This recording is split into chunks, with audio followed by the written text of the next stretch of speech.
اعوذ باللہ من الشیطان الرجیم بسم اللہ الرحمن الرحیم۔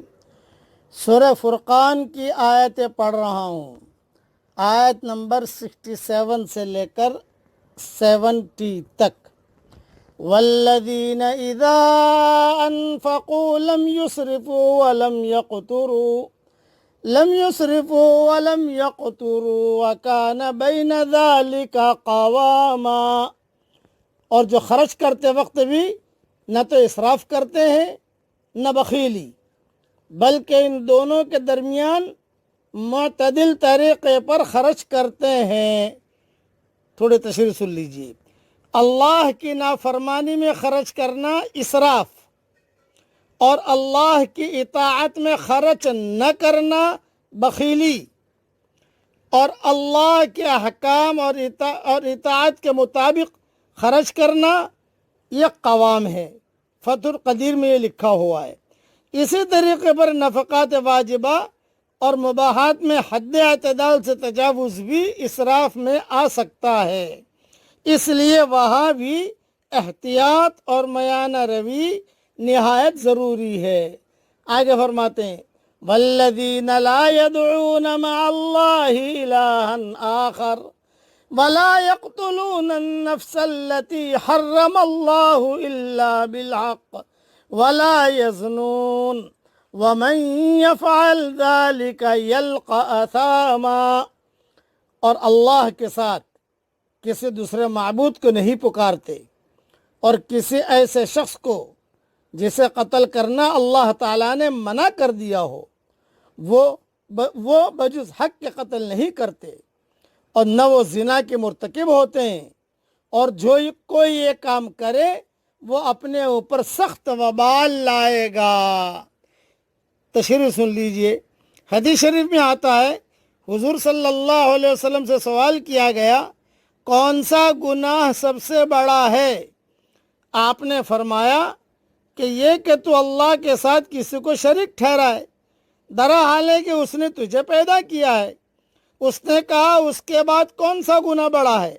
فرمایا اپنی اولاد کو اس خوف سے قتل کرنا کہ وہ تیرے ساتھ کھائے گی۔ اس نے پوچھا پھر کون سا؟ آپ صلی اللہ علیہ وسلم نے فرمایا یہ کہ تو اپنے پڑوسی کی بیوی سے زنا کرے۔ پھر آپ صلی اللہ علیہ وسلم نے فرمایا کہ ان باتوں کی تصدیق اس آیت سے ہوتی ہے۔ پھر آپ نے یہی آیت تلاوت فرمائی جو میں نے پڑھی ہے۔ یہ حدیث بخاری شریف میں ہے۔ یضاعف له العذاب یوم القیامت ویخلد فیہ مہانا، اسے قیامت کے دن دوہرا عذاب کیا جائے گا اور وہ ذلت و خواری کے ساتھ ہمیشہ اسی میں رہے گا۔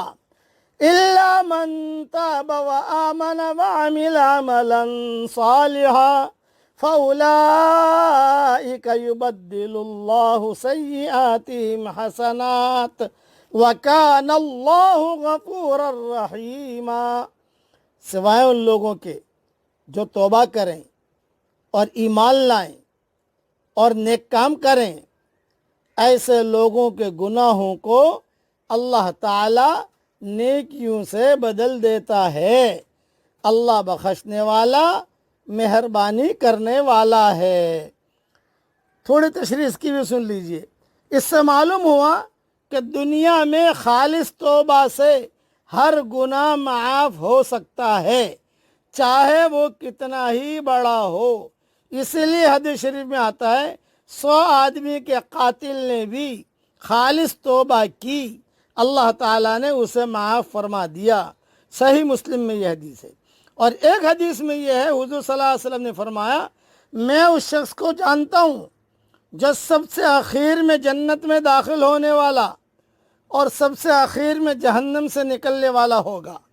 یہ وہ آدمی ہوگا کہ قیامت کے دن اس پر اس کے چھوٹے چھوٹے گناہ پیش کیے جائیں گے، بڑے گناہ ایک طرف رکھ دیے جائیں گے، تو اس کو کہا جائے گا تو نے فلاں فلاں دن فلاں فلاں کام کیا تھا؟ وہ اس بات میں جواب دے گا، وہ کہے گا کہ ہاں۔ انکار کی اسے طاقت نہ ہوگی۔ علاوہ ازیں وہ اس بات سے بھی ڈر رہا ہوگا کہ ابھی تو بڑے گناہ بھی پیش کیے جائیں گے، ابھی تو چھوٹے چھوٹے گناہ اللہ بتا رہا ہے، فرما رہا ہے، ابھی تو بڑے گناہوں کی باری باقی ہے۔ اتنے میں اس سے کہا جائے گا جا، تیرے لیے ہر برائی کے بدلے ایک نیکی ہے۔ اللہ تعالیٰ کی یہ مہربانی دیکھ کر وہ کہے گا ارے اللہ پاک ابھی تو میرے بہت گناہ اور باقی ہیں، بڑے بڑے گناہ باقی ہیں، ابھی تو میرے گناہ اور بہت باقی ہیں، بہت ایسے اعمال ہیں، بہت اعمال ایسے ہیں کہ میں انہیں یہاں دیکھ نہیں رہا۔ یہ بیان کر کے رسول اللہ صلی اللہ علیہ وسلم ہنس پڑے، یہاں تک کہ آپ کے دانت ظاہر ہو گئے۔